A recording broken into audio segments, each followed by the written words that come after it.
Assalamualaikum warahmatullahi wabarakatuh. Selamat datang di channel Ruang Akademika Arif Uplow bersama saya.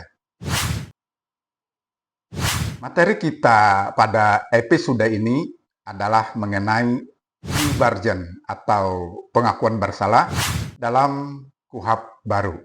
Momen bersejarah yang telah kita tunggu-tunggu selama ini, yaitu menantikan adanya KUHP baru. Nah, pada tanggal 18 November 2025, DPR RI telah mengesahkan rancangan Kitab Undang-Undang Hukum Acara Pidana menjadi undang-undang. Pengesahan tersebut tentu berkaitan dengan akan berlakunya KUHP baru pada tanggal 2 Januari 2026. Nah, ini kan karena ada hubungan yang erat antara KUHP dan KUHP.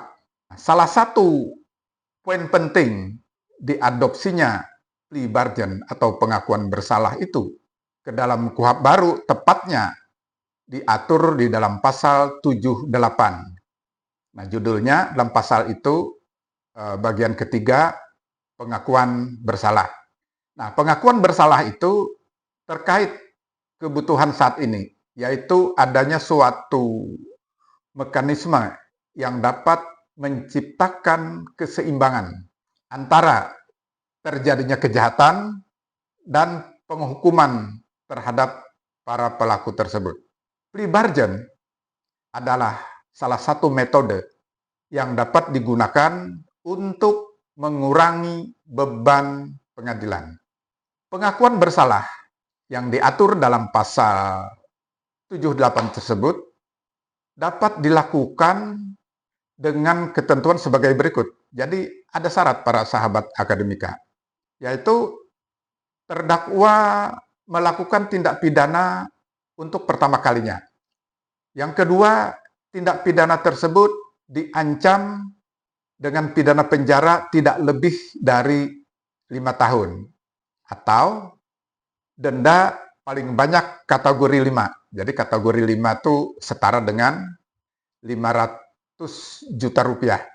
Nah, yang ketiga, terdakwa bersedia membayar kompensasi atau restitusi. Jadi ini syaratnya. Kalau tadi yang saya katakan terdakwa melakukan tindak pidana untuk pertama kalinya, berarti tidak bisa untuk yang pengulangan itu. Jadi ada prosedurnya. Penuntut umum harus menanyakan kepada terdakwa yang didampingi oleh penasihat hukumnya, apakah ia bersalah? Nah, pertanyaannya seperti itu. Jika terdakwa mengaku bersalah, maka ia harus didampingi oleh seorang penasihat hukum atau advokat, atau juga kita sering sebut pengacara. Dan pengakuan tersebut harus dituangkan dalam berita acara resmi. Pengakuan bersalah disampaikan dalam sidang khusus sebelum sidang pokok perkara dimulai. Sidang tersebut dilakukan oleh seorang hakim tunggal, jadi seperti pra-peradilan.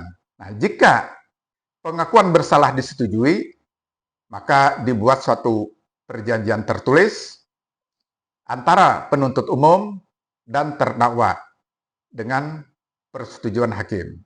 Nah, perjanjian tersebut harus memuat satu, terdakwa memahami konsekuensi pengakuannya, termasuk melepaskan hak untuk tetap diam dan hak untuk diadili dengan prosedur biasa.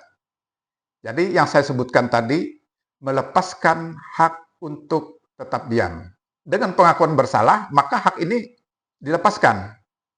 Yang kedua, pengakuan diberikan secara sukarela, mengakui kesalahannya atau bersedia mengakui bersalah atas satu atau beberapa dakwaan yang diajukan oleh jaksa penuntut umum. Jadi mengakui bersalah, ya sudah, kan seperti saya bersalah, mengaku bersalah, kan begitu. Hasil negosiasi antara penuntut umum, terdakwa, dan advokat, termasuk alasan pengurangan hukuman. Jadi pernyataan bahwa perjanjian tersebut mengikat semua pihak dan memiliki kekuatan hukum. Jadi kuat sekali dengan perjanjian tersebut. Bukti bahwa terdakwa telah melakukan tindak pidana. Nah, dari situ, hakim harus menilai bahwa pengakuan diberikan secara sukarela, tanpa paksaan. Ya. Kalau itu dipaksa, maka itu bertentangan dengan asas non-self incrimination, artinya hak ingkar. Selanjutnya, jika hakim menerima pengakuan tersebut, sidang dilanjutkan dengan prosedur ringkas. Namun, jika hakim menolak pengakuan tersebut, berarti perkara dilanjutkan dengan prosedur persidangan biasa. Setelah pengakuan bersalah, harus dicatat dalam berita acara resmi. Dan para sahabat akademika menjadi bagian dari berkas perkara. Jika hakim meyakini bahwa pengakuan dilakukan sesuai dengan ketentuan pasal 78 tersebut, serta didukung oleh dua alat bukti yang sah, maka hakim akan mengeluarkan putusan berdasarkan perjanjian dalam berita acara tersebut. Nah, untuk mencapai informasi lebih lanjut terhadap ketentuan pasal 78 tersebut, dalam penjelasan pasal 78 hanya dijawab cukup jelas. Nah, akan tetapi untuk mencari tahu apa yang dimaksud dengan pengakuan bersalah tersebut, pasal 1 angka 16 KUHP baru memberikan definisi bahwa pengakuan bersalah atau plea bargain adalah mekanisme hukum bagi terdakwa untuk mengakui kesalahannya dalam suatu tindak pidana dan kooperatif dalam pemeriksaan dengan menyampaikan bukti yang mendukung penguatan pengakuannya dengan imbalan keringanan hukuman.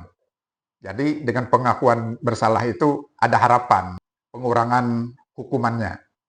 Dalam pengertian yang paling umum, sebenarnya plea bargain itu dapat didefinisikan sebagai sebuah kesepakatan dalam perkara pidana antara penuntut umum dan pihak pembela di mana terdakwa mengubah pengakuannya dari tidak bersalah menjadi bersalah.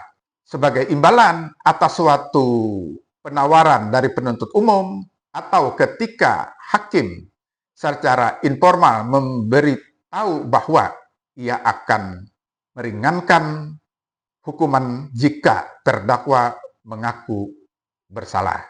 Ini merupakan instrumen dalam proses sidang yang mengurangi biaya penegakan hukum dan memungkinkan penuntut umum untuk berkonsentrasi pada perkara yang lebih layak untuk ditangani. Plea bargain, para sahabat akademika, memungkinkan terdakwa untuk bernegosiasi dengan pengadilan mengenai hukuman yang akan dijatuhkan.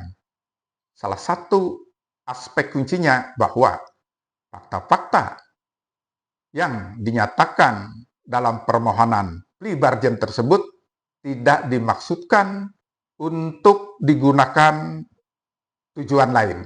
Jadi tujuan utama dari proses ini adalah untuk mencari kesepakatan antara penuntut umum dan terdakwa mengenai pengakuan bersalah dan hukuman yang akan dijatuhkan tanpa harus melalui proses persidangan yang panjang dan lengkap. Tentu dengan pengakuan bersalah itu sebagai imbalannya jaksa penuntut umum dapat memberikan beberapa keringanan kepada terdakwa, seperti pengurangan hukuman yang dituntut, pengurangan jumlah dakwaan yang diajukan, pengajuan terdakwa dengan tingkat kesalahan yang lebih ringan. Isu di Indonesia, sebagaimana yang diatur dalam pasal 78 tersebut, Meskipun plea bargain lazim dikenal di negara-negara dengan sistem hukum common law seperti Amerika Serikat, konsep ini secara resmi telah diakui dalam sistem peradilan pidana Indonesia. Contohnya sebagaimana diatur dalam pasal 78 KUHP baru. Manfaat utama dari model ini adalah satu, efisiensi, yaitu mengurangi beban perkara di pengadilan, membuat proses peradilan lebih cepat dan hemat biaya. Jadi sesuai dengan asas peradilan pidana cepat, sederhana, dan biaya ringan sebagaimana diatur dalam Undang-Undang Kekuasaan Kehakiman. Berikutnya adalah kepastian hukum. Jadi memberikan kepastian tentang hasil kasus bagi kedua belah pihak. Keringanan hukuman juga memberikan kesempatan kepada terdakwa untuk mendapatkan hukuman yang lebih ringan daripada jika ia dinyatakan bersalah dalam persidangan penuh. Namun, para sahabat akademika, walaupun ini sudah diatur dengan baik, namun juga perlu diwaspadai potensi adanya tekanan. Lalu dikhawatirkan dalam pelaksanaannya ada tekanan kepada yang bersangkutan. Jadi di samping itu juga akan dapat menimbulkan kesenjangan dalam hukuman antara terdakwa yang mengaku bersalah dan terdakwa yang memilih untuk berjuang di persidangan penuh. Demikian para sahabat akademika yang dapat saya sampaikan. Semoga ini dapat sedikit banyak memberikan penjelasan tentang plea bargain sebagaimana diatur dalam KUHP baru.